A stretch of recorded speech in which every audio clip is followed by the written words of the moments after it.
I can't tell anyone this, even my therapist. Lambast me if you want or, and maybe I even deserve it. I only ask what you would do if you were in my situation. Not what you think people should do. What you would really do. I'm a single mom of 2 boys. 12 and 7. My husband passed away 3 years ago in a work accident. A very large portion of me believe it was a suicide. I can't see him ever making the mistake he made that caused his death, and he had taken an action just before that which ensured his co-workers weren't in the room. I fully believe he killed himself because of our younger son. And no one will ever change my mind. We were told when I was pregnant that he would have Down syndrome. We could handle that. Even if it was severe. It turned out he has a chromosome deletion. His of rare, so I won't post which specific one, but suffice to say he'll never be anything more than he is now or has ever been. And what he is nothing. He doesn't appear to have any awareness and never has. His eyes are locked. He doesn't respond to noise, touch, or pain. He is total care. He is capable of nothing. He is tube-fed and on oxygen. He is in diapers and will be forever. He makes no sounds, no attempts to communicate. He never, as a baby. He has never made an attempt to interact with anyone or his environment. I'm not upset because I got a special needs imperfect child. I feel the way I feel because this thing takes up 200% of my time and does nothing. I didn't get an imperfect child. I didn't get a child. I don't love him. He doesn't have any personality, there is nothing to love. And yet I'm responsible for him. In addition to his extreme delays, he's also medically fragile. Fecal impactions, his autonomic nervous system doesn't function properly, issues with his G-tube, infections, pressure sores no matter what we put him on or how position him. Our older son has suffered because his non-existent brother has colored everything in his life. He's had medical care get delayed because there's only one of me, and Ho's brother is more critical. We do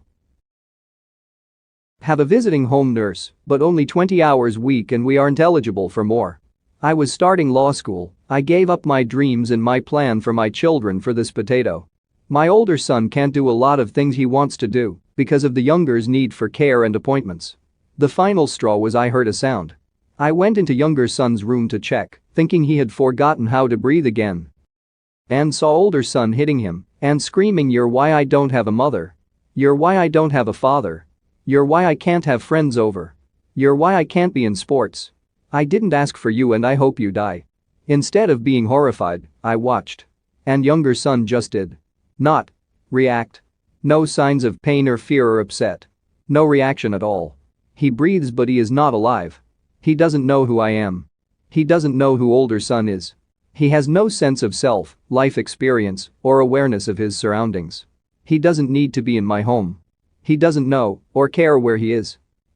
Brain-damaged cat who can't walk straight has more personality and is far more lovable than my child.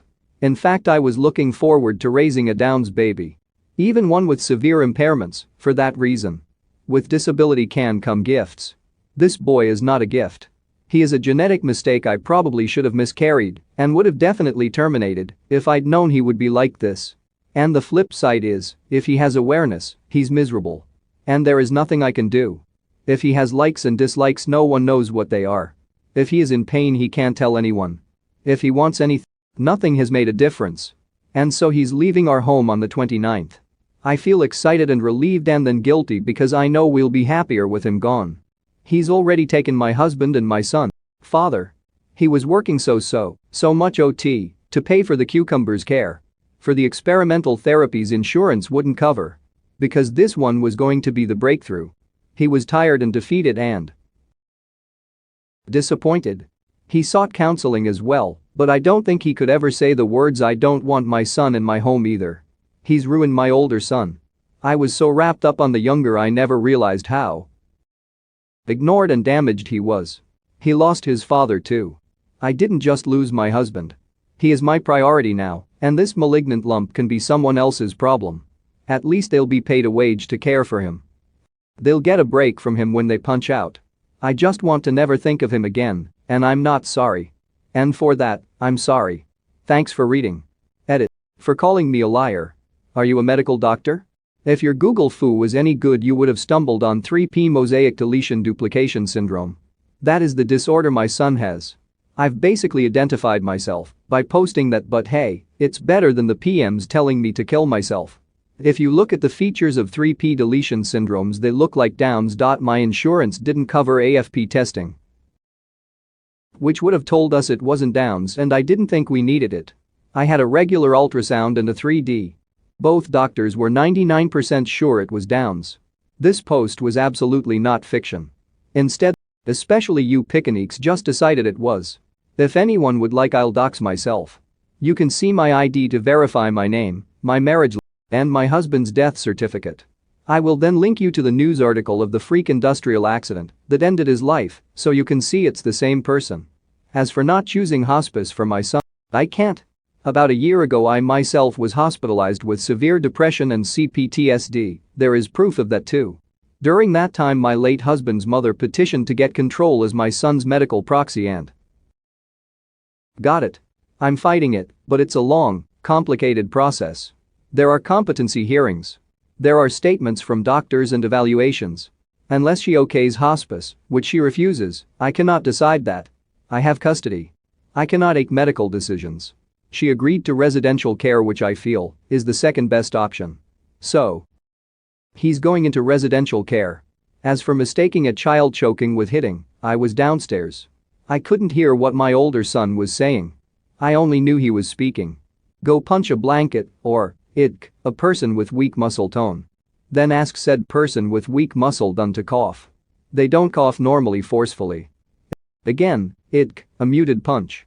When you're used to jumping at every strange sound, it's difficult to discern what's what sometimes.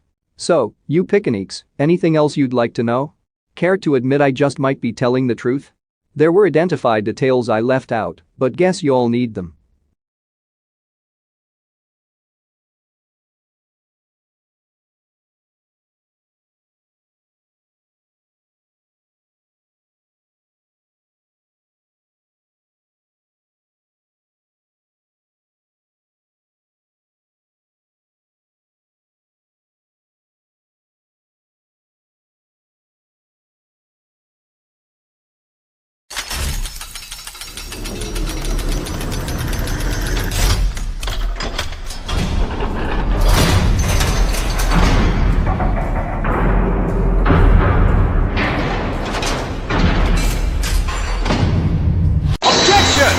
Take your other son to Disney, or some other vacation for A.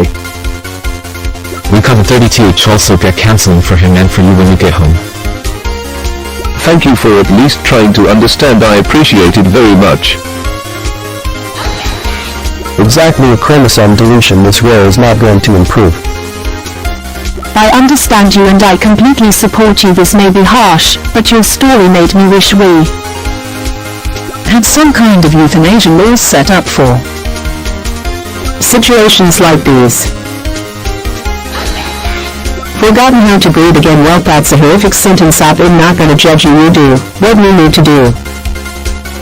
The one thing that popped in my mind was abortion would have been better, but don't call him a cucumber. We have death panels in the US, we just call them insurance companies. If we give animals the mercy of euthanasia, why don't people deserve it? I can honestly say I would be in the same position, and Vincent, as you, I am impressed you lasted this long.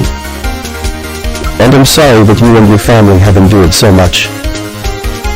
I don't feel like there is a right answer for this individual, and Case by case, but in my case this is all I can take, and then some. I have to be fair to myself and my other child and admit that. I advocate for this as well. We do it for animals, for quality of life. But force humans to endure unimaginable states of being. That poor child, that's not a life. Potato cucumber, like I feel bad for your situation and get how hard it must be, but seriously, you come across like a right asshole when you use these words to describe him. We try to do this in the UK, then get accused of having death panels. I believe you are doing the right thing. You are not a bad person. I'm sorry to anyone who argues life at any cost. People who do that are fucking idiots. There are so many. Situations like Op-S, where life is not desirable. I get why you made the decision you made, but damn, calling him names is pretty fucked up. I am frankly shocked they managed to care for what is essentially a corpse for as long as 7 years. Honestly, a corpse would probably be a lot better when you think about it. Well, the name calling really makes it clear that she is not in the right state of mind to be dealing with any of this.